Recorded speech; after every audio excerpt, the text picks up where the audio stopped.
If your art's been plateauing, either you're not putting in the time or you've been practicing the wrong things. To actually level up, you need targeted exercises that hit on specific skills in the right order. So today I'm giving you 20 drawing exercises that cover everything from basic dexterity all the way up to drawing complex 3D forms from imagination, organized by levels of difficulty. Now, if you actually do them, your skills will improve faster than with any single tutorial out there. I've been a professional artist for well over 20 years now, and these are certified overpowered. So let's get into it. Level 1 is all about getting your hands to actually do what your brain wants. Most beginners are bottlenecked here without really realizing it. Like, they have decent eyes for art, but their hands just won't cooperate. So everything they draw just comes out wobbly. And these exercises will address that. So with exercise 1, it's writing.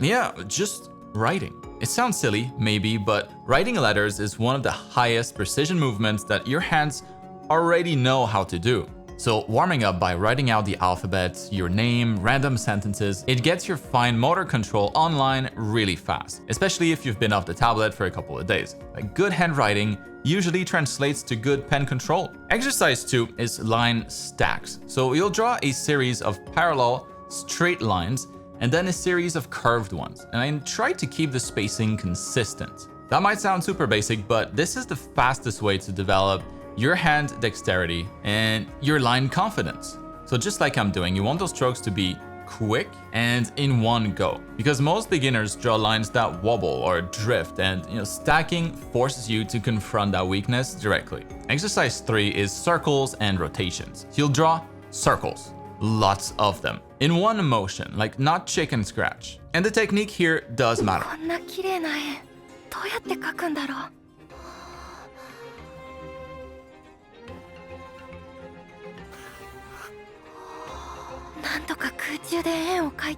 First, by visualizing the circle you're about to draw, and then you commit to the stroke in one go. And then once your circles start looking pretty decent, start rotating them into ellipses at different angles. This is the foundation for every cylinder you'll ever draw, so it's worth the reps. The next one will be to draw a square and then mark its center with an X, using the opposite corners to find its center. Now redraw that same square but rotate it, and then keep doing it, gradually rotating further until you've done a full 180 degrees again. And this is the foundation for boxes in any orientation, so this is going to be super useful later. Exercise 5 is drawing ribbons. So draw long ribbons in 3D space, twisting and curving. You just start with a single line, duplicate it with a bit of an offset, and then you'll just join the two sides. Harder than it sounds, of course, but this trains your hand to handle complex flowing forms without losing the underlying volume.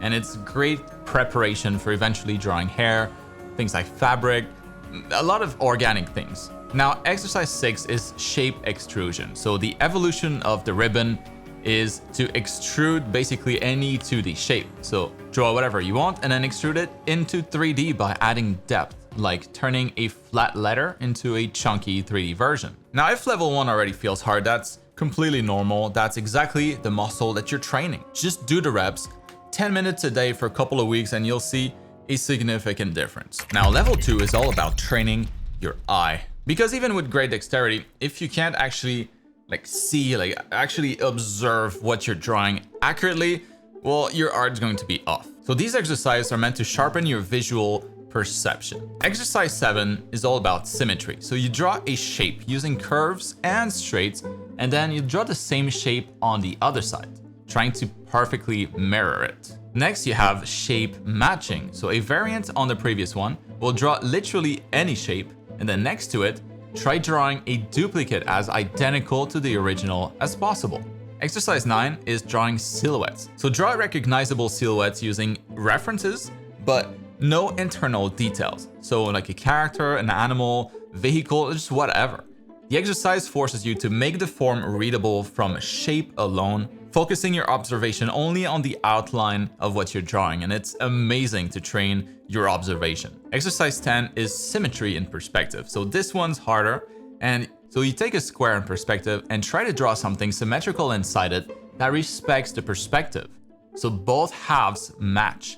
but they're foreshortened correctly. This bridges observation into spatial awareness, and it's a great gate check before moving to level 3.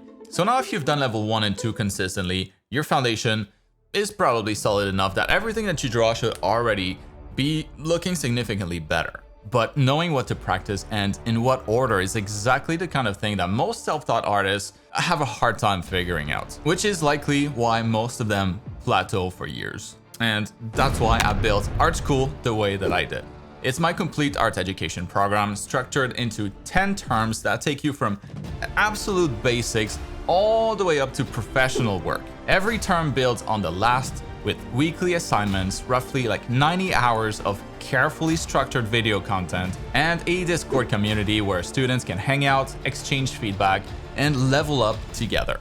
We actually just reached past 32,000 registered students a little over a week ago, so to celebrate this crazy milestone, you'll be able to pick up the program at 38% off until the end of the month. The link will be in the description below, so if you've been wanting structured guidance without spending years figuring out the order by yourself, well, this is the cheapest you'll see the program until the end of the year, so don't miss out. All right, back to it. Level 3 is where things get interesting. Now we're working in 3D space, building the mental skills that you need to construct anything from imagination. So exercise 11, cylinder rotations. You'll draw a cylinder, then rotate it, top down, side view, 3/4, foreshortened.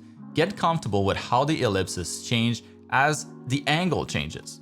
Cylinders are the building blocks for drawing limbs, necks, fingers, basically every soft form on the human body.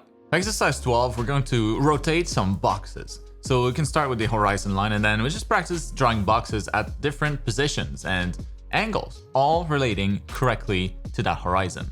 Now the next exercise is going to be the same thing, but we'll do it without the horizon. So we'll actually draw the horizon afterwards to verify how good our boxes were. This is pretty tricky because you are drawing boxes in different orientations purely from imagination. Exercise 14 is drawing a box storage room. So stack boxes on top of each other, beside each other, with one in front of another. Basically practice getting them to relate to each other in 3D space convincingly. The last level, now that you can construct basic 3D forms, level 4 is about manipulating in those forms. Because real objects aren't just clean boxes and cylinders. They're cut, bent, beveled, and merged in all kinds of ways. This is where your imagination starts unlocking properly. So exercise 15 will be box slicing. So we'll take a box and cut it with a plane, like slicing a piece off at an angle, and then practice slicing in different directions. The next exercise will be box extrusion. So we'll take a face of a box and extrude it outward to create a more complex form. Exercise 17 is volume bending. So we'll take a cylinder or a box and bend it as if it was malleable, like a banana shape from a straight cylinder. Now exercise 18 is beveling. So we'll take the hard edges off of boxes or cylinders or more complex forms to basically round them off, as if they had melted almost. So it's really up to you. You can bevel some edges or bevel all of them, and in a way they might resemble the shapes that we're going to be working on in exercise 19, because those are going to be 3D blobs. So basically they're going to be free-form 3D shapes that don't really follow any specific geometry. Think of clouds, rocks, any organic mass. The goal is to make them feel solid and three-dimensional, even though they don't have any clean, primitive shapes underneath. And then the last exercise, exercise 20, will combine everything. So take a complex object from real life, like a car, an animal, a piece of furniture, and try to construct it using everything we've been practicing. So boxes, cylinders, slices, bevels, blobs. This is where it all comes together and where you'll really start seeing just how much these exercises actually pay off. Now, you don't have to do all 20 every day, right? So pick a few from your weakest level, work on them maybe 10-15 minutes as a warm-up before your real drawing sessions, and rotate through them over time so it doesn't get too boring. So I would recommend you do roughly 2 weeks of this, and then I think you'll start to see noticeable difference. But do a couple of months of this and your fundamentals will be way ahead of the vast majority of artists out there, because most people don't practice this stuff, even though they should. Now, once you've locked these in, the next step is applying them to actual figure work, you know? So you should watch my video on the 4 levels of drawing poses next. It's the perfect continuation, taking basically everything that you just trained and using it to build the human body in any pose. It'll appear right here on screen in just a second. I will see you there. Click that link, bro.